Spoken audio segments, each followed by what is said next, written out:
আপনাদের সামনে আজ উপস্থাপন করতে যাচ্ছি ওবায়দ হকের খুবই ইন্টারেস্টিং একটি উপন্যাস তেইল্লাচোরা এর দ্বিতীয় পর্ব। হাজতে গিয়ে ফজরের মনে হলো কদম যদি তার চোখ গেলে দিত, সবাই মেরে যদি তার হাত পা ভেঙে দিত, তার মাথা ফাটিয়ে দিত, তবুও তা এই হাজতে রাত কাটানোর চেয়ে ভালো হতো। লোহার গারদে আটকানো ছোট একটা জায়গা, চারজন যে ঘরে থাকলে পায়ের সাথে পা ঠেকবে, সেখানে এই ঘরে প্রায় ২০ জন মানুষ আছে। তাদের সবার নিঃশ্বাসে ঘরের বাতাস আর্দ্র ও ভারী হয়ে আছে। ঘরের এক কোণে সবাই প্রকৃতির কাজ সারার জন্য ব্যবহার করছে, সেখান থেকে উৎকট গন্ধ ভেসে আসছে, নিঃশ্বাস নেওয়া যায় না। কেউ কেউ সেই গন্ধ সহ্য করতে না পারে বমি করে দিয়েছে, এবং উৎকট গন্ধটা আরো নতুন মাত্রা পেয়েছে। তার উপর দুই একজন নির্বিঘ্নে বিড়ি টেনে হাজতটাকে নিঃশ্বাস নেওয়ার অনুপযোগী করে তুলেছে। ধোঁয়ায় আচ্ছন্ন মৃদু আলোর সেই স্থানকে পৃথিবীর নরক বলা যায়। ফজর তার আশেপাশের নরকবাসীদের দিকে চোখ বুলালো। অধিকাংশই পুলিশের আতিথেয়তায় কিংবা বিড়ির গাজার নেশায় অর্ধমৃত। তাদের মধ্যে একজন মোটা চশমা পরা ভদ্রলোক গোছের ছেলেকেও দেখা গেল। সে বমি করেছে, তাই একজন হাবিলদার তাকে লাঠি দিয়ে পেটে খোঁচা দিয়ে গেছে। খোঁচা শব্দটা ব্যবহার করলে সেই আঘাতের প্রচণ্ডতা বোঝা যায় না। পুলিশ বলে গুতা। গুতা খেয়ে ছেলেটা বোধহয় জ্ঞান হারিয়ে পড়েছিল কিছুক্ষণ। ফজর ভাবতে লাগলো, এমন ভদ্র ছেলে কি করলো যে তাকে এই নরকে আসতে হলো। ফজর ভাবল ছেলেটাকে একটু শুশ্রূষা করবে, কিন্তু সে নিজেই নড়তে পারছে না। মায়া দেখানোর জন্য পৃথিবীর সবচেয়ে অনুপযোগী স্থান এটা। পা দুটো ছড়িয়ে একটু শোয়ার চেষ্টা করলো ফজর। পা সোজা করতে গিয়েই পা ঠেকলো একজনার বুকে। সেই লোকটি উঠে বসলো। চেহারাটা দেখলেই ভয় ধরে যায়। লোকটির চেহারা খারাপ নয়, কিন্তু কোনো কারণে সে ভয়াল একটি ব্যাপার তার চেহারায় আছে তা বোঝা যায় না। লোকটি সিগারেট টানছিল। ফজরের দিকে তাকিয়ে তুই করে সম্বোধন করে বলল, কি করছস? মাফ করে দিন ভাই, আমি আপনারে দেখি নাই, পা বেদনা করছিল, একটু সরাইয়া দিতে চাইছিলাম। এইটা তো শ্বশুর বাড়ি পাইছস, পা চাগাই আরাম করবি? শ্বশুর বাড়ি যাইবি পরশু, তখন আরাম করিস। আমি জিগাইলাম, কি কইরা আইসোস? Rape case? আমি কিছু করি নাই। লোকটা হঠাৎ হো হো করে হেসে উঠল। তারপর বলল, তাইলে তো শ্বশুর বাড়ি যাওয়া নিশ্চিত। আমি 3টা খুন করছি। ঢাকায় যেই কোনো সিপাই গিয়া আমার নাম কইলেই চিনব, নাদির গুন্ডা। এদিকের পুলিশ আমারে চিনে না, এই জন্যই ভিতরে বইসা আছি। একটু পরেই আমি গারদের ওই পাশে থাকুম। এইখানে যারা কিছু করে না তারাই ফাইসা যায়। একটু থেমে তারপর আবার বলল, দেইখা তো মনে হয় টাকা পয়সাও নাই। বাড়িতে জমি জমা আছে? ভিটা বাড়ি আছে। তুই শেষ, কি কাম করস? ফজর মাথা নোয়ালো, কিন্তু কিছু বলল না। নাদির গুন্ডা আবারও হো হো করে হেসে উঠল। এই লোকটা হাসতে পারে, মন খুলে হাসে। তারপর বলল, তোর নজর দেখাই বুঝছি, তোর মতো ভেন্দা তো আর ডাকাতি করতে পারবি না। শীতকাইটা চুরি করছস? ফজর মাথাটা নুইয়েই রাখল। ভদ্রলোকের ভিড়ে নিজের পরিচয় দিয়ে কখনো লজ্জিত হয়নি সে, অথচ চোর ডাকাত খুনিদের মাঝে বসে সে নিজের পরিচয়ের জন্য লজ্জা পাচ্ছে। কারণ যেদিন রাতে সে মজিদের গায়ে হাত দিয়ে কসম কেটেছে, সেদিন থেকে নিজেকে আর চোর মনে করে না সে। নাদের গুন্ডা চুপ থাকতে দেখে ফজরকে জিজ্ঞেস করলো, বাইত কে কে আছে? বউ আর পোলা আছে। নাদির গুন্ডা হিংস্র মানুষ, কিন্তু তার শত্রুদের জন্য, আপনজনদের জন্য তার ভালোবাসা অপরিসীম। কিন্তু সমস্যা হলো তার আপনজন বলতে কেউ নেই, পরিবার নেই তার। বাবা মার নাম পর্যন্তই মনে নেই তার। বিয়ে করতে চেয়েছিল একবার, কিন্তু পাত্রী শেষ মুহূর্তে পালিয়ে যায়। তারপর আর বিয়ে করা হয়নি। কিন্তু কারো পরিবারের কথা শুনলেই মন নরম হয়ে যায় তার। নাদের গুন্ডা সিগারেট একটা প্যাকেট ফজরের দিকে ছুঁড়ে মারল। ফজর প্যাকেট হাতে নিয়ে বলল, আমি তো তামুক বিড়ি খাই না। নাদের শুয়ে চোখ বন্ধ করে বলল, তোর খাওয়ার লইগা দেই নাই, কালকা তোরে জেল হাজতে পাঠাইব, ওইখানে কামে লাগব। লুঙ্গির কোসায় লুকাইয়া রাখিস। অহন ঠ্যাং সরা, আমি গেলে ঠ্যাং সরাইয়া ঘুমাইস।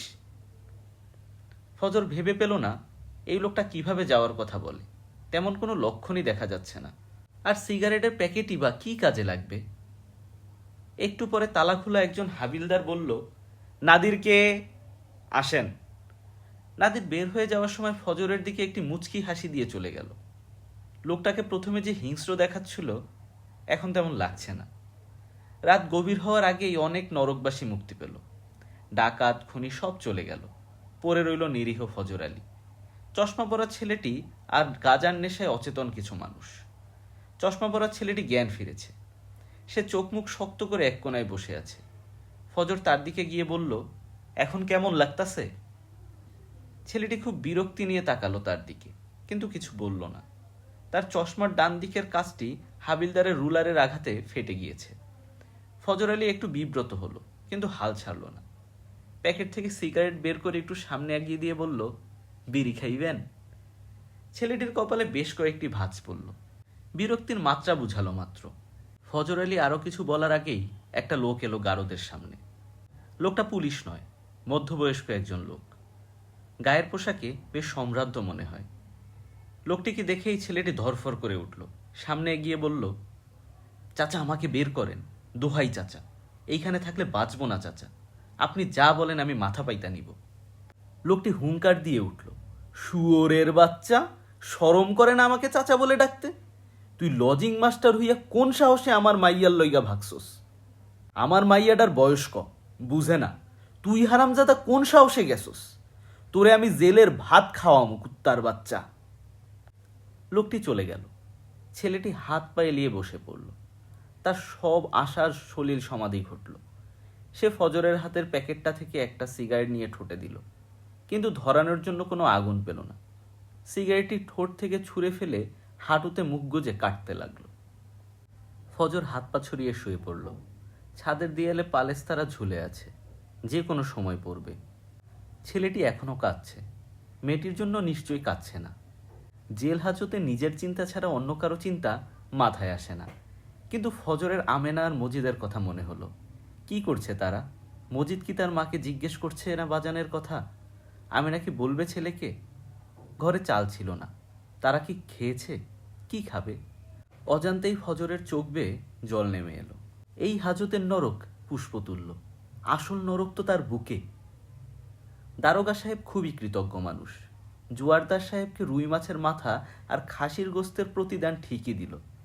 ফজরের নামে স্বউদ্যোগে কল্পিত 4-5টা মামলা তৈরি করে ফেলল। দারোগার খাতায় ফজরের পদোন্নতি হলো, চোর থেকে ডাকাত হলো। জোয়ারদার সাহেব ভুলো বলা মানুষ। ছোট গিন্নির আহ্লাদে তার থানায় গিয়ে মামলা তুলে ফেলার কথা ভুলেই গেলেন। আয়েসে পান চাবাতে চাবাতে গিন্নিকে বললেন, তোমার পানে এত মধু কেন? সব ভুইলা যাই, কি জানি একটা কাম আসিল, মনে পড়তাছে না। গিন্নি হেসে বলল, মনে না পড়লে জরুরি কিছু না, আরেক খিলি পান দেই। আদালতেও একটা হাজত আছে, সেটা প্রয়োজনের তুলনায় অতিরিক্ত ছোট। যারা বানিয়েছে তারা হয়তো ধারণা করেনি প্রতিদিন এত অতিথির আনাগোনা হবে। যথারীতি গাঁজা বিড়ির গন্ধে নিঃশ্বাস নেওয়া দেয়। এখানে দাঁড়িয়ে থেকেও গায়ে গা লেগে যাচ্ছে। একজনের ঘামে আরেকজনের শরীর লেপ্টে যাচ্ছে। ফজর নাকটা উঁচিয়ে কোনো রকম শ্বাস নিচ্ছিল। কথাবার্তা, চিৎকার, চেঁচামেচি, কান্না, আর্তনাদের মাঝেও ফজর নিজের নামটা শুনতে পেল। ফজর আলী, বাপকা নাম কসর আলী, ইধার আও, তোমারা নাম্বার আ গায়া। আদালতের মধ্যেও কোলাহলটা কম ছিল না। একজন ছোটখাটো মানুষ একটা বড়সড় চেয়ারে বসে আছেন। তার পিছনে একজন পেয়াদা, উপরে একটা ছবি। ছবির লোকটি আইয়ুব নয়তো ইয়াহিয়া হবে। ফজরের কাছে আইয়ুব, ইয়াহিয়া একই বস্তু। তাদের কেউকেই সে চেনে না। তারাও ফজর আলীদের চেনে না। ফজর আলী দাঁড়িয়ে সবার মুখ দেখছিল। কালো আলখেল্লা পরা লোকগুলো বেশি চেঁচামেচি করে। কে কি বলে কিছুই বুঝলো না ফজর। চেয়ারে বসা ছোটখাটো লোকটি কি কিছু বুঝছে? তাকে কেউ কিছু জিজ্ঞাসাও করলো না। যদি কিছু না বলবে তো ডেকে আনলো কেন? ফজর আলী ভিড়ের মধ্যে আমেনা আর মজিদকে খুঁজতে লাগলো। ঘোমটা পরা কোনো মহিলা দেখলেই তার বুকটা ধক করে ওঠে। বাচ্চাদের কান্না শুনলেই মনে হয় মজিদ কাঁদছে। চোখগুলো ক্লান্ত হয়ে গেল। মানুষগুলো মুখস্থ হয়ে গেল, কিন্তু মজিদ আর আমেনাকে খুঁজে পেল না। অনেকক্ষণ পরে চেয়ারে বসা লোকটি বিড়বিড় করে কি যেন বলল, যা বুঝার সাধ্য ফজরের নেই। দুইজন পুলিশ এসে ফজরকে নামিয়ে নিয়ে গেল। ফজর কিছু বুঝতে না পেরে একজনকে বলল, কি হইছে? তোর নামে ডাকাতির মামলা চলবো, সাজা না হওয়া পর্যন্ত জেলে থাকবি। আমি তো ডাকাতি করি নাই। পুলিশ দুটি হেসে উঠল। একজন বলল, সবাই তাই কয়। টাকা পয়সা কিছু আছে থাকলে ক, আমার পরিচিত ভালো উকিল আছে, জামিন কইরা ফেলবো। ফজর আলী ফেল ফেল করে তাকিয়ে থাকলো তাদের মুখের দিকে। সময়ের প্রবাহ আর আদালতের কাঠগড়া মারাতে মারাতে ফজর বেশ অভ্যস্ত হয়ে গেল। কারাগার থেকে আদালতে যাওয়ার সময় রাস্তার মিছিল দেখত, ছেলেগুলো গলার রক ফুলে উঠত, তাদের মুখে কি অদ্ভুত এক তেজ দেখা যেত। ফজর আলীর গাড়ির ফাঁক দিয়ে যতক্ষণ দেখা যায় দেখত। একটা নাম সে প্রায়ই শুনত, সেটা হচ্ছে শেখ মুজিব। পুলিশদের জিজ্ঞেস করত, ভাই কিসের মিছিল? পুলিশরা প্রায় সবসময় কিছু বলতো না, অগ্রাহ্য করে অতি মনোযোগ সহকারে দাঁত খিলাল করত। মাঝে মাঝে কিছু পুলিশ উত্তর দিত, ছাত্রদের মিছিল, সামনে নির্বাচন, শেখ সাহেব ক্ষমতায় আসলে নাকি গরিবের উন্নতি হইবে, পূবের টাকা পশ্চিমে যাইবে না, পূবের মানুষ চাকরি পাইবে, জোয়ারদারি জমিদারি বন্ধ হইবে, চাষিরা জমি পাইবে। ফজরের মুখ অকারণেই উজ্জ্বল হয়ে উঠত। তার ভবিষ্যৎ কাটবে জেলে, কিন্তু মজিদকে চুরি করে খেতে হবে না। ভাবতে না ভাবতেই পাশের আরেকজন পুলিশ বলে উঠল, কচু হবে, সব ক্ষমতার ধান্দা, বেয়াদ্দব পোলাপাইন ইসলাম ধ্বংস করার জন্য নামছে, ভারত করাইতেছে এইসব, শুক্রবারেও মসজিদে গিয়া মাথা ঠেকায় না, আইসে শুধু মিছিল লইয়া। ফজর এত কিছু বুঝে না, তার স্বপ্ন দেখতে ভালো লাগে, ভালো লাগার মতো আর কিছু নেইও তার। মানুষ যখন হতাশার চূড়ান্ত স্থানে পৌঁছে যায় তখন তার মনে আবার নতুন করে আশা জাগে, তখন সে নতুন স্বপ্ন দেখে, মনকে প্রবোধ দেয়। ফজরও ভাবছে তার মজিদ ভালোই আছে, আমিনা শক্ত মেয়ে, সে কোনো না কোনোভাবে সব ঠিকই সামলে নিয়েছে। কিভাবে নিয়েছে তা ফজর ভেবে কুল পায় না, কিন্তু তবুও মনে মনে সে বিশ্বাস করে মজিদ আর আমেনা ভালো আছে। মজিদ এখনো পাখির পেছনে দৌড়ে বেড়ায়, পেয়ারা গাছের ডালে এখনো ঝুলে থাকে, পুকুরে গোসল করতে করতে দুপুর পেরিয়ে যায়, তার মা তাকে ডাকে, ও মজিদ, মুরগি জবাই দিছি, আলু দিয়ে সালুন রানছি, আয় বাপ, ভাত খাইয়ে যা। সন্ধ্যাবেলা মজিদ বসে থাকে দাওয়ায়, তার মা তাকে বলে, মা বাজান কবে আইব? ফজর এখানে ভাবনার লাগাম টেনে ধরে, সে কবে যেতে পারবে? নিজের মনে প্রশ্ন করে যায়, কিন্তু কোনো উত্তর পায় না। আজকে ফজরের মামলার রায়, জজ সাহেব রায় দিলেন। কি দিলেন তা ফজর ছাড়া সবাই বুঝতে পারল, কিন্তু কারো কোনো বিকান নেই। ফজর দাঁড়িয়ে থাকা এক পুলিশকে জিজ্ঞেস করল, কয় বছর? পুলিশটি নির্বাকারভাবে বলল, 5 বছর, সাথে 1000 টাকা জরিমানা, দিতে না পারলে আরো 6 মাস। ফজর একটা দীর্ঘশ্বাস ছাড়ল। 5.5 বছর, ততদিনে মজিদ অনেক বড় হয়ে যাবে। তাকে কি তখন চিনবে? আমিনা কি অপেক্ষা করবে? কত প্রশ্ন আসে মনে। জেলখানার কথা মনে হতেই কেন যেন নিঃশ্বাস আটকে যায় ফজরের। 5.5 বছর কিভাবে থাকবে সে? উঠান ঝাড় দিতে দিতেই রাজ্যের চিন্তা ভর করলো আমেনার মনে। পেয়ারা গাছে ডাসা ডাসা পেয়ারা ধরেছে, আমেনা বাদুর কাঠবিড়ালি থেকে বাঁচিয়ে পেয়ারাগুলো পেরে রেখেছে। মজিদ যখনই এসে বলে, মা ভুক লাগছে, তখনই সে একটা করে পেয়ারা বের করে দেয়। মজিদ এখন আর পেয়ারা খেতে চায় না, বলে, ভাত খামু মা, আর গইয়া খাইতে ভালো লাগে না। আজ তো পেয়ারাও শেষ, কি খাওয়াবে তাকে? ছেলেটা ক্ষুধা একেবারে সহ্য করতে পারে না। যখনই নজরে পড়ল তার অবশিষ্ট একমাত্র মুরগিটির দিকে, এটাও বেচে দিতে হবে। ডিম পাড়া মুরগি বেচতে মায়া লাগে, কিন্তু উপায় কি? কেউ ভালো দামও দিতে চায় না। ফজরের পরিচয় এখনো ভোগায় তাদের। কাজী সাহেবের বউ তো সেদিনই বলে বসলো, মুরগি তোর নাকি আবার চুরি টুরি কইরা আনছোস? না গো মা, আমার জামাই চোর, বাপে চোর, কিন্তু এই জীবনে আমি চুরি করি নাই। তা কেমনে কই? ঠিক আছে, একজোড়া 2 টাকা দিমু। কিন্তু মা, মুরগির দাম তো আরো বেশি হয়। চোরের বউ থেকে মুরগি কিনছি শুনলে কাজী সাহেব এই মুরগির মাংস ছুইবও না। তবু আমি দয়া কইরা রাখতাছি, এই দামে দিলে দে। এইভাবে আর কয়দিন থাকতে পারবে সে এখানে? রাতের বেলা ঘরের পাশে খুটখাট শব্দ হলেও ভয় লাগে। যে নারীর স্বামী জেলে, সমাজে তার অনিষ্টের শেষ নেই। শকুনেরা ডানা ঝাপটায় চারপাশে। আমেনা ভাবল, এই মুরগিটা বিক্রি করেই তার ভাইয়ের কাছে চলে যাবে। ভাই তাকে ফেলে দিবে না, দিতে চাইলেও পায়ে ধরে পড়ে থাকবে সে। নিজের সামগ্রী বলতে তেমন কিছুই ছিল না আমেনার। মজিদের গুটি কয়েক জামা কাপড়, নাটাই, মুন্ডুবিহীন ঘোড়া আর নিজের কিছু কাপড় চোপড়। এগুলো গুছোতেই পুলিটা বেশ ভারী হয়ে গেল। অনেক পথ হাঁটতে হবে, গাছ কাটা একটি কচি লাউ সাথে নিয়ে নিল সে। আঁচলে বেঁধে নিল তার সব শেষ সম্বল, 2 টাকা 4 আনা। ঘর ছেড়ে বের হওয়ার সময় কেন যেন বুকটা কেঁপে উঠল। একবার মনে হলো ক্ষান্ত দেয়, এই ঘরেই পচে মরবে। কিন্তু মজিদের দিকে তাকিয়েই উঠান ছেড়ে মেঠো পথে হাঁটতে লাগলো সে। ভাবল হুরমতিকে বলে যাবে, কিন্তু এই বিদায়ের সময় নতুন করে গঞ্জনা শোনার এবং পুকুর পাড়ে মহিলাদের আলোচনার বিষয়বস্তু হওয়ার ইচ্ছা ছিল না তার। মজিদ অধীর হয়ে উঠল। তার ছোট পা দুটি আর হাঁটতে পারছে না, রোদটাও বাড়ছে। গ্রাম থেকে গ্রাম পেরিয়ে যাচ্ছে তারা। গ্রাম পেরিয়ে যাওয়ার সময় রান্নাঘর থেকে উকি দিয়ে কোনো কোনো গৃহিণী নিজের কৌতূহল দমন করতে না পেরে জিজ্ঞেস করে, কোন গ্রামের কুটুম তোমরা গো? আহারে, ওলাটা কাহিল হইয়া গেছে। পিড়ি পাইতা দেই, জল খাও। জল শব্দটা শুনেই আর অপেক্ষা করে না আমেনা। হিন্দু বাড়ির পানিও খাবে না সে। ছোটবেলা থেকেই চোর, মোল্লা, জমিদার, কেরানি কত দীক্ষাই পায়, সব দীক্ষা ভুলে যায়, কিন্তু ধর্মের গোড়ামির দীক্ষা সহজে মোছে না। আমেনা বিধর্মীদের বিদ্বেষ তার নিজস্ব নয়, উত্তরাধিকার সূত্রে পাওয়া। গ্রামের হাড় জিরজিরে শিশুগুলো কুটুমের আশায় পথ চেয়ে থাকে। কুটুম আসলে 2-4টে ভালো খাওয়া জোটে। আমেনা আর মজিদকে দেখেই অনেকে ছুটে আসে, কাছে এসে হতাশ হয়, না এটা তাদের কুটুম নয়। যেই বাড়িতে কুটুম সেই বাড়ির লোকগুলোকে তাদের হিংসা হয়, আজ তারা পেট পুরে খাবে। সূর্য যখন মাথার উপর তখন তারা মুহাম্মদপুর পৌঁছালো, আমেনার ভাইয়ের গ্রাম। ভালোবেসে বাড়ি ছেড়ে বিয়ে করে এই গ্রামেই বসতি করেছিল সে। আমেনা আগে কখনো আসেনি। এক বাড়িতে গিয়ে ঘর লেপতে থাকা এক মহিলার কাছে জানতে চাইল, বাবুল মিয়ার বাড়ি কোনটা? কোন বাবুল মিয়া? ঘর জামাই বাবুল্লা?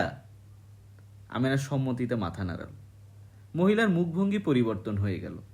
ঘর লেপা বন্ধ করে জিজ্ঞেস করল, তুমি তার কে হও গো? আমি তার বই, আগে কোনোদিন আসি নাই, তাই চিনি না। মহিলা তখন মুখ কালো করে বলল, তুমি জানো না? অজানা আশঙ্কায় আমেনার বুকটা ভারী হয়ে গেল। বলল, কি? মহিলা হাত ধুয়ে বলল, চলো। বাবুল মিয়ার বাড়িটি নারিকেল পাতার দেয়াল দিয়ে ঘেরা। সেই দেয়াল নিজের কর্মে ব্যর্থ। দেয়াল ভেদ করে রাস্তা থেকেই ঘরগুলোর জীর্ণদশা আর দরিদ্রতা স্পষ্ট বোঝা যায়। ভেতরে কিছু মোল্লা মৌলবি চাটাই পেতে বসে আছেন, তাদের মুখে দুপুরের রোদের মতো রাগের ছাপ। একজন হাঁক ছেড়ে অন্দরমহলের উদ্দেশ্যে বলল, কই গো বাবুলের বউ, এমন অধর্ম তো আল্লায় মানব না। বাবুলের লেগে কি তোমার কোনো মায়া দয়া নাই? আরও কিছু বলতে যাচ্ছিল, কিন্তু আগত অপরিচিতা দেখে একটু থমকে গেল। পাশের মহিলাকে একজন জিজ্ঞেস করল, এটা কে গো বইচির মা? বাবুল্লার বইন, মেলা দূর থেকে আইছে। মুরব্বীরা খুশি হয়ে নড়ে চড়ে বসেছেন। এবার একটা ব্যবস্থা হবে আশা করা যায়। আমেনা কিছুই বুঝতে পারছে না। ঘরে ঢুকতেই দেখল একটি ছিন্ন বস্ত্রের মেয়ে মাটিতে উপুর হয়ে আছে। তার শরীরের কাঁপুনি দেখেই বলা যায় সে নিঃশব্দে কাঁদছে। আমেনা কাছে গিয়ে মেয়েটির কাঁধ ধরল। মেয়েটি উঠে তাকালো। তার চেহারা দেখে মনে হচ্ছে কোনো এক প্রচণ্ড ঘূর্ণিঝড় সব লণ্ডভণ্ড করে দিয়েছে। চোখে মুখে শুধু ধ্বংসস্তূপের ছাপ। শোক ছাপিয়ে ঘরে আসা অপরিচিতা নারীর পরিচয় সম্পর্কে জানার কৌতূহল তার চোখে মুখে ফুটে ওঠার সুযোগ পেল না। বইচির মাই পরিচয় দিল, তোমার ননদ, বাবুল্লার বইন। মেয়েটা যেন কান্না করার জন্য আরেকটা কাঁধ পেল। আমেনাকে জড়িয়ে ধরতে কাঁদতে লাগলো। এবার কান্নাটা শত চেষ্টা করেও শব্দহীন করতে পারল না। আমেনা কিছুক্ষণ পরে বলল, ভাইজান কই? মেয়েটার কান্নার স্রোত যেন আরও বৃদ্ধি পেল। বেড়ার ঘরের ছোট জানালা দিয়ে বাড়ির পাশে নতুন খোঁড়া একটি কবরের দিকে তাকিয়ে আবার কাঁদতে লাগলো। আমেনা ফেল ফেল করে খেজুর পাতায় মোড়া নতুন কবরটির দিকে চেয়ে রইল। বইচির মাও অকারণে কাঁদতে লাগলো, কিন্তু আমেনার চোখ চৈত্রের মাঠের মতো খটখটে শুকনো।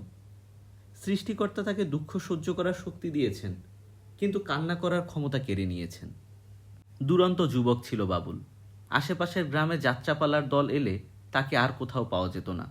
সে থাকতো যাত্রার দলের সাথে। মাথায় নকল চুল লাগিয়ে শাড়ি চুড়ি পরে ছোটোখাটো অভিনয়ও করত। কাবাডি খেলে হাত ভেঙেছিল একবার। ভারী কাজ সে করতে পারত না, তাই যাত্রায় নাম লেখালো। যাত্রার দলও তাকে সাথে নিয়ে নিল। সেবার দলের সাথে চলে এলো মোহাম্মদপুর। এখানেই সে দেখা পেল শ্যামল বর্ণের চমকানো বিদ্যুতের মতো মেয়ে রোশনির। বজ্রাহত হলো বাবুলের সেই বিদ্যুতে। গরিব ঘরের মেয়ের বাবা মেয়ের বিয়েতে আপত্তি করার দুঃসাহস দেখালেন না, কিন্তু আমেনার বাবা মেনে নিলেন না। মুখ কুচকে বললেন, ছি ছি, আমার পোলায় চোর হইতে ভালা হইতো, কিন্তু লাইন কইরা বিয়া করলো, ছি। বাবুল ঘর বাঁধল শ্বশুর বাড়িতে। লোকে ব্যঙ্গ করে বলতো, ঘর জামাই বাবুল্লা। ঘর জামাই বাবুল্লা তখন যাত্রা দলের সুন্দরী মোহিনী। কত পুরুষ তার প্রেমে পড়েছিল। রোশিনী হাসত, কালেভদ্রে হিংসাও করত। মন খারাপ হতো যখন মোল্লা মুরব্বীরা তিরস্কার করত। যাত্রায় এবার বড় ডাক পড়ল চট্টগ্রামে। অধিকারী অসময়ে দল নিয়ে ছুটলেন চট্টগ্রাম। ভালোই চলছিল তাদের পালা। কিন্তু একদিন রাস্তায় মিছিল হলো। বাবুল সর্বদাই মিছিলের পাগল। ছোটবেলায় ঈদের চাঁদ দেখা হলে মিছিল করত দলবল নিয়ে। বিয়ে শাদিতে খেলায় জিতলে কারণে অকারণে মিছিলে চলে যেত। মিছিল দেখেই গলা ফাটিয়ে স্লোগান দিত। মিছিলে ভিড়ে গেল। তার গলার প্রখরতা দেখে দুই একজন তাকে সামনে ঠেলে দিল। সে না বুঝেই চিৎকার করে উঠল, স্বায়ত্ত শাসন। তার পেছনে শত গলা একসাথে বলে উঠল, দিতে হবে, দিতে হবে। পেছনের গর্জন থামার আগেই বন্দুকের গর্জন শোনা গেল। সামনে থাকা বাবুলের বুকেই বুঝি বিদ্ধ হলো প্রথম গুলিটি। স্বামীর লাশ শান্তেই রোশনির সব জমানো অর্থ ফুরিয়েছে। হুজুর এসে বললেন, বাবুল্লা নাচ গান করত, ছেলে হইয়া মাইয়া শাস্ত, এলাকার পোলাপাইনের মনে কুচিন্তা ঢুকাইছে, তার দোজক নিশ্চিত। রোশনি ভয় পেল। কান্না থামিয়ে হুজুরকে জিজ্ঞেস করল, উপায়? সমাধান দিলেন হুজুর, কোরআন খতম দিতে হইব, 3 দিনের দিন মোল্লা মৌলবীগো দিয়া মিলাদ পড়াইতে হইব। কিন্তু একবারও দক্ষিণা কিংবা ভুরি ভোজের কথা বললেন না। রোশনি মাথায় কাত করে দিয়েছিল শুধু। হুজুর মৌলবীরা সকাল থেকে ডুলে ডুলে মিলাদ পড়ছেন, মোনাজাতে উচ্চস্বরে দোয়া করছেন, যেন বাপুলের পাপ মোচন করলেন। কিন্তু তারপরে বসেই রইলেন। উনাদের দক্ষিণার কথা তুলতেই রোশনি মুখ লুকালো। সেই থেকে হুজুরেরা একটু পর পর তাড়া দিয়ে যাচ্ছেন, আর রোশনি মাটিতে পড়ে ফুলে ফুলে কাঁদছে, স্বামীর শোকে আর নিজের অসহায়ত্বে। আমেনা নিজের সম্বল থেকে 2 টাকা এনে হুজুরদের বিদায় করলেন। হুজুরেরা খালি মুখে যেতে চাননি, তাই মুখ ভরে অভিশাপ দিয়ে গেছেন রোশিনীকে। অর্থের তুলনায় দোয়া একটু বেশিই করে ফেলেছিলেন, তাই অভিশাপ দিয়ে সমতা বিধান করলেন। আমেনার বলরামপুরের দরিদ্রতা অসহায়ত্ব মুহাম্মদপুরে এসেও ঘুচল না, বরং বাড়ল। কিন্তু নিজের ছেলের শুকনো মুখের দিকে তাকিয়ে কোথা থেকে যেন অসুরের শক্তি ভর করল তার মনে। যতবার হোঁচট খায় ততবার যেন আঘাত নেওয়ার শক্তি বেড়ে যায়, সাহস বেড়ে যায় সংগ্রাম করার। এই সংগ্রাম সে নিজ গৃহে করবে। এখন তার ভাইয়ের তাজা কবর আর আবর্জনার মতো ছড়িয়ে ছিটিয়ে থাকা হতাশা ছাড়া আর কিছু নেই। সকালে যেখান থেকে সে যাত্রা শুরু করেছিল, সন্ধ্যায় বলরামপুরের সেই পরিচিত গৃহে এসেই তা শেষ হলো। সাথে যুক্ত হলো অতিরিক্ত একটি অনাহারীর মুখ। জেলখানায় যারা বিড়ি সিগারেট খায় না, তারা সাধারণত 2 ধরনের হয়, ফেরেস্তা নয়তো মৃত। ফজর আলী এই 2 ধরনের মধ্যে পড়ে না, তাই সে হুস হুস করে বিড়ি টানে। প্রথম প্রথম বিড়িতে টান দিলেই মাথা ঘুরত, কাশি আসতো প্রবল বেগে। এখন তেমন কিছুই হয় না। স্বাচ্ছন্দ্যে ধোঁয়া ভেতরে যায় আর বের হয়। বিড়ির সাথে সাথে অন্তরপোড়ার ধোঁয়াও বের হয়। বিড়ির ধোঁয়া শেষ হয়ে যায়, কিন্তু অন্তরের জ্বলুনি কমে না। তার সাজা হয়েছে মাত্র 3 দিন। আর কতদিন বাকি আছে হিসেব করতে গেলে বুকে একটা ভারী কিছু অনুভব করে। চিৎকার করে কাঁদতে চায়, দম বন্ধ করে বসে থাকে, চোখ ফেটে অশ্রু নামে। ইউসুফ মুন্সি এসে পিঠে হাত বুলিয়ে দেয় ফজরের। বিড়ি সিগারেট খায় না, আবার মৃতও না, ফেরেস্তাও না। 3য় প্রজাতির লোকটি হচ্ছে ইউসুফ মুন্সি। মাথায় সবসময় টুপি থাকে তার। প্রতি 2-3 দিন অন্তর অন্তর আল্লাহর নাম নেয় সে। মুখে কাঁচা পাকা দাড়ি, চেহারায় একটা কোমল আর পবিত্র ভাব আছে। এরকম লোকগুলো মসজিদের ইমাম হয়। তাদের দেখলেই মানুষ হাত তুলে সালাম দেয়। চোর ডাকাত খুনি ধর্ষকে ভরা জেলখানায় ইউসুফ মুন্সি বড় বেমানান। 6 বছর ধরে এই জেলখানায় পড়ে আছে ইউসুফ, থাকতে হবে আরও 4 বছর। ফজর আলী যখন প্রথম জেলে এসেছিল, তখন তার পরনে শুধু একটি লুঙ্গি ছিল, সেটাও জোয়ারদার সাহেবের কামলা আর দারোগার কল্যাণে স্থানে স্থানে ছিঁড়ে গিয়েছে। নাদির গুন্ডার দিয়ে 1 প্যাকেট সিগারেট দিয়ে অনেক সুবিধাই আদায় করতে পারত, কিন্তু অনভিজ্ঞতার কারণে শুধু একটি কম্বল জোগাড় করতে পেরেছিল সে। গোসল করার সময় চৌবাচ্চার চারপাশে হুড়মুড় করে ভিড় লেগে থাকত। সাকুল্যে গোসল করার জন্য একজন 2 মগ পানি পেত। ফজর আলীর ভেজা লুঙ্গি নিয়ে রোদে দাঁড়িয়ে থাকত, লুঙ্গি না শুকানো পর্যন্ত। জেলখানায় ভয় আছে, হিংসা আছে, লোভ আছে, কিন্তু মায়া নেই। ইউসুফ মুন্সি ছিল ব্যতিক্রম। তার মায়া হলো ফজরের উপর। 2 জন গার্ড পুলিশকে বলে তার জন্য কাপড়ের ব্যবস্থা করে দিল। পাশাপাশি গ্রামের শোনার পর ইউসুফের মায়াটা যেন আরও বেড়ে গেল ফজরের প্রতি। সেই থেকে ফজর ইউসুফ মুন্সির সাথেই আছে। ইউসুফ ফজরের পাশে বসে জিজ্ঞেস করল, কি হইছে রে ফজর, কান্দোস কেন? রাগে কান্দি হুজুর, আমি খারাপ মানুষ, আমার সাজা হইছে। ঠিক আছে, কিন্তু আমার বউ পোলা তো কিছু করে নাই। আমি এইখানে 3 বেলা খাওন পাই, তারা কি খায় কে জানে। কইলজাটা ফাইটটা যায় হুজুর। পোলাটার মুখের কথা মনে হইলে ইচ্ছা করে সব ভাঙ্গা পালাইয়া যাই। রাগে মানুষের মাথা ঠিক থাকে না, ভালো মানুষ রাক্ষস হইয়া যায়। আমার রাগের লাগিয়েই আল্লাহ আমার এই জেলখানায় ফেলাই রাখছে। হরমুজ ব্যাপারীর পোলায় ভাং খাইয়া আমার বাড়িতে এসে মাতলামি করত। আমি ঠেল্লা ঠুল্লা তার বাড়িতে পাঠাইতাম।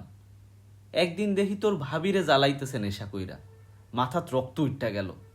রাগের মাথাত কি করছি মনে নাই, পোলাটা 2 দিন পরে মরল। উকিল আমারে কইছে মিছা কথা কইলে এই মামলা থেকে খালাস পাওনের কোনো বিষয়ই না। কিন্তু আমি এত বড় মিছা কথা কেমনে কই? আল্লাহ ঠিক কইছিল আমার জেল হইব, হইছে। তুইও আল্লাহর ইচ্ছা মাইনা ল। আল্লাহ তোর বোলা পৌরে দেখব। রাগ কইরা নিজের কপাল ভাঙিস না। ফজর আলী বিশ্বাস করে ইউসুফ মুন্সি কখনো মিথ্যা বলে না। আল্লাহর ভরসায় মনের দুঃখ তার একটু হলেও কমল। সবার কাছে ইউসুফ আলী মুন্সি জ্ঞানী, বুদ্ধিমান, বিশ্বাস ছিল না। তাদের মধ্যে সুজন মাস্টার অন্যতম। সুজন মাস্টারের সাথে ফজর হাজতে 1 রাত কাটিয়েছিল। বিড়ির গন্ধে বমি করে দেয়া সুজন মাস্টারের চেহারার সামনে এখন সবসময় ধুমায়িত কুণ্ডলী ওড়ে। সেই ধোয়া এবং ডান দিকের ফাটা কাচের চশমা দিয়ে তার তীক্ষ্ণ দৃষ্টি চোখে পড়ে। তার সেই চাচা কিংবা প্রেমিকার বাবা তার নামে অপহরণের মামলা দিয়েছে। মেয়েটি আদালতে এসে বলে গিয়েছিল সুজন মাস্টার তাকে জোর করে ধরে নিয়ে গিয়েছিল। সেদিন খুব হেসেছিল সুজন। সেই চাচা তার কথা রেখেছিল। সুজনকে জেলের ভাত খাওয়াচ্ছেন এবং বেশ লম্বা সময় ধরেই খাওয়ানোর বন্দোবস্ত করেছেন। সুজন এতিম ছিল। এ বাড়ি ও বাড়ি থেকে মেট্রিক পাশ করেছিল। সারা জীবন মানুষের করুণা পেয়ে এসেছে। শেষ পর্যন্ত একটি মেয়ে তাকে করুণা করেনি, ভালোবেসেছিল। ভালোবাসা পেয়ে সে ভয় পেয়ে গিয়েছিল। সারা জীবন যা তার আরাধ্য ছিল তা হাতে পেয়ে নিতে ভয় পাচ্ছিল, যদি হারিয়ে যায়। রাতের অন্ধকারে পালিয়ে যাচ্ছিল ভালোবাসার ভয়। মেয়েটিও চলল সাথে। সে বাধা দিল, নীতি কথা শোনালো, ভয় দেখালো। মেয়ে কিছু বুঝলো কিনা কে জানে, শুধু বলল তাকে না নিয়ে গেলে গলায় কলসি বেঁধে পুকুরে ডুব দিবে। সুজন মেয়ের প্রাণ বাঁচানোর জন্য নিজের মান বিসর্জন দিয়ে হাতে ধরে চলল অজানার পথে। তাদের জন্য যা অজানা, মেয়ের প্রভাবশালী বাবার জন্য তা মোটেও অজানা নয়। তিনি ঠিকই তাদের খুঁজে বের করলেন, মেয়েকে দিয়ে সাক্ষী দেয়ালেন। তারপর মেয়েকে বিয়ে দিয়ে পাঠালেন ভুইয়াবাড়ি আর সুজনকে পাঠালেন জেলে। সুজন সেই থেকে বিশ্বাস হারিয়েছে। কাউকেই বিশ্বাস করে না সে, নিজেকেও না। ইউসুফ মুন্সি সময় পেলে অপমান করতেও ছাড়ে না। বলে, দাড়ি টুপি লেবাস ধরলেই মানুষ ভালো হয়ে যায় না। যে খুন করছে সে খুনেই থাকে। মূর্খরা আপনার কথা কিছু না বুঝেই বিশ্বাস করে, আমি করি না। ইউসুফ মুন্সি মুখে হাসি এনে বলে, তোমার বয়সটাই এমন। এই বয়সে শয়তান মানুষেরও রং দেখায়, ভুল বুঝায়। তোমরা ভুল কথা কও, তা তোমরা মানতে চাও না। তুমি কও শেখ সাহেব ভালা মানুষ, দেশের মানুষের ভালা করবেন তিনি। আমি কই তিনি ভারতের দালাল, পাকিস্তানরে ভাঙার কুটচাইল খেলাইতেছেন। আমি রাজনীতি বুঝি না, কিন্তু এইটা বুঝি যে ইসলাম ধ্বংস করার লইয়া ইয়াং ছাত্রগো লইয়া আইয়ুব সাহেবরে নামাইছেন শেখ সাহেব। সুজনের ভাঙা চশমার ফাঁক দিয়েও দেখা যায় তার চোখ জল জল করছে। গলায় ঝাঁজ এনে বলল, তো আইয়ুব সাহেব তো নামছে, ইসলামের কি হইছে? ইসলাম ধ্বংস হইছে? ইলেকশনে শেখ সাহেব পাশ করলে পূবের মানুষ ভাত পাইব, নইলে আমরা খেতে খাটুম, তারা পেট ভরব। এইসব তোমার কথা না, শয়তানের কথা। পাকিস্তানরে কেউ ভাঙতে পারবো না, বাঙালি দিয়া হইব না। দেশ চালাইতে লাগবো পাঞ্জাবি রক্ত। তারা আলিফ বা তা সা দিয়া লেখাপড়া করে, তাগমনে ইলেম আছে। আমরা বাঙালিরা নফরমান, আলিফ বা না পইরাই পড়ি শুরু শয়রা। এর লাইগা আমাদের দেশের পুলাপাইন 2 পাতা পইরা শয়তানের পাল্লায় পড়ে। এক কোণে বসে থাকা বাচ্চু জোর গলায় বলে উঠল, আলবাত, আপ ঠিক বলতা হে হুজুর। বাচ্চু ভুল করে বাংলায় জন্ম নিয়েছে, অন্তত সে তাই বিশ্বাস করে। পাঞ্জাব সিন্ধু নিদেন পক্ষে বেলুচিস্তানে জন্ম হলেও তার আফসোস থাকতো না। করাচিতে এক পাঠানের ঘরে কাজ করত বাচ্চু। ফুট ফরমায়েশ খাটত, ভারী কাজ করে দিত। মুগ্ধ চোখে সে দেখত তাদের, কি গায়ের রং, কি পুরুষ্ট গোফ ছেলেদের, বুকের ছাতি কত চওড়া, লম্বায় যেন আকাশ ছোঁয়া। পুরুষের রূপেই যে এত বিমোহিত, নারীদের রূপ যেন তার কাছে স্বর্গীয়। একটা কালো পাঞ্জাবি মেয়ে দেখেনি সে। ধনু ব্যাপারীর মেয়ে ফর্সা বলে কত দেমাক ছিল তার, অথচ এদের কাছে সে শ্যামলাই থাকবে। সে 2 মাস বাড়িতে টাকা না পাঠিয়ে পাঞ্জাবিদের মতো কাবলি বানালো, চালচলনে একটা খাঁটি পাকিস্তানি ভাব ধরার চেষ্টা করলো। কিন্তু তার চেহারাটা অতিরিক্ত বাঙালি। তবু চেষ্টার কমতি ছিল না তার। মাটির রং ঘষে ঘষে কত ফ্যাকাশে হওয়ার চেষ্টা করলো, কিন্তু সেই বাচ্চু বাচ্চুই রয়ে গেল। তার নামটাও বড় বাঙালি, সেজন্য নিজের বাপ মাকে কম অভিশাপ দেয়নি সে। চেহারায় না পেরে বোলচালে চেষ্টা করত, উর্দুতে কথা বলতো সবসময়। কাবলি পরে হাঁটা চলায় বেশ অসুবিধা হতো তার, কিন্তু তবুও কাবলি ছাড়ল না। লুঙ্গি তার কাছে বাঙালি ছোট লোকদের পোশাক। মাঝে মাঝে রাস্তায় হোঁচট খেত, কেবল তখন বাংলায় মায়ের কথা মনে পড়ত, ও মা গো। দোকান থেকে আসতে দেরি হলে তার পাঠানকর্তা তার কারণ জিজ্ঞেস করলে বলতো, রাস্তা মে উষ্টা খায়া। দোকানির সাথে তাল মিলিয়ে উর্দুতেই বাঙালিদের গালাগালি করত, বাঙালি ফকির নিকাজাত হে। সে নিজেকে সেই পাঠান পরিবারের সদস্য ভাবত। ভাবনাটা একেবারেই তার নিজস্ব। কর্তা হাসি দিলে সে ভাবত, मैं नाकन नहीं, পাঠান হামারা খালতো ভাই জैसा है। গৃহকর্ত্রীকে সে সুযোগ পেলেই ভাবিজান বলতো। গৃহকর্ত্রী হয়তো শোনেনি, সে ভাবত, मैं ভাবিজানের দেওয়ার জैसा है। এরকম ভাবনা তার মনে দিনে দিনে বহুগুণে বৃদ্ধি পেল। একদিন খুব ক্ষুধা পেল, কিন্তু অন্দরমহল থেকে খাবার আসার কোনো নাম নেই। সে তখন এক কুলক্ষণে আবার ভাবল, मैं घर का आदमी, ভিতরে গিয়া খানা চাই, ভাবিজান ভুল গায়া মানে হয়। ঘর কা আদমি বাচ্চু ঘরে ঢুকে বৈঠকখানার ভেতরে উকুঝিপি দিতে লাগলো। তখনই পাঠান ঘরে ঢুকলো। চাকরের স্পর্ধা দেখে শরীরের রক্ত টকবক করে ফুটে উঠল। শক্ত হাতে ঘাড় ধরে বাইরে নিয়ে এলো। পেশিভুল হাতুড়ির মতো হাত দিয়ে মারতে মারতে বলল, সালা বাঙ্গালি চোর, চুরি করতা হে। বাচ্চু প্রথমে বোঝানোর চেষ্টা করলো, ভাইজান ভাইজান, আপ গালাত বুঝতাছেন, হাম চোর নেহি হু। তারপর মারের চোটে অজ্ঞান হয়ে যাবার আগ পর্যন্ত চেঁচাতে লাগলো, ও মাগো মাগো। ভাইজানের ঘরে চুরির অভিযোগে তার জেল হয়। পূর্ব বাংলার জেলে দিয়েছে বলে সে একটু নাখোশ, তবে ইউসুফ হুজুরকে তার ভালো লাগে। ইউসুফ হুজুর পাকিস্তানিদের পক্ষে কথা বলে। বাচ্চুর উর্দু বলার ভূত পাঠানের প্রহারেও তাকে ছেড়ে যায়নি। পাকিস্তানের গল্প তার কখনো শেষ হয় না। খেতে বসলে গোক গ্রাসে কঙ্কর মিশ্রিত ভাত গিলতে গিলতে বলে, ভাত হজম নেহি হোতা হে, ভাত থেকে রুটি আচ্ছা। পাকিস্তানের খাবার কত মজার, ফলের দাম কত সস্তা, রুটি খাওয়ার বিবিধ উপকারিতা বর্ণনা করত সে। কিন্তু রুটি খেয়ে যে বাঙালির পেটে কোষ্ঠকাঠিন্য হয়েছিল তা কখনো বলে না। রাজনীতির কথা সে বিশেষ বোঝে না, কিন্তু পাকিস্তানিদের প্রশংসা করলেই সে বলে উঠবে, আলবত। আজও তাই করল। ফজর আলীও কিছু বোঝে না। তারা বলে আয়ুব, সে মনে মনে ভাবে মজিদ।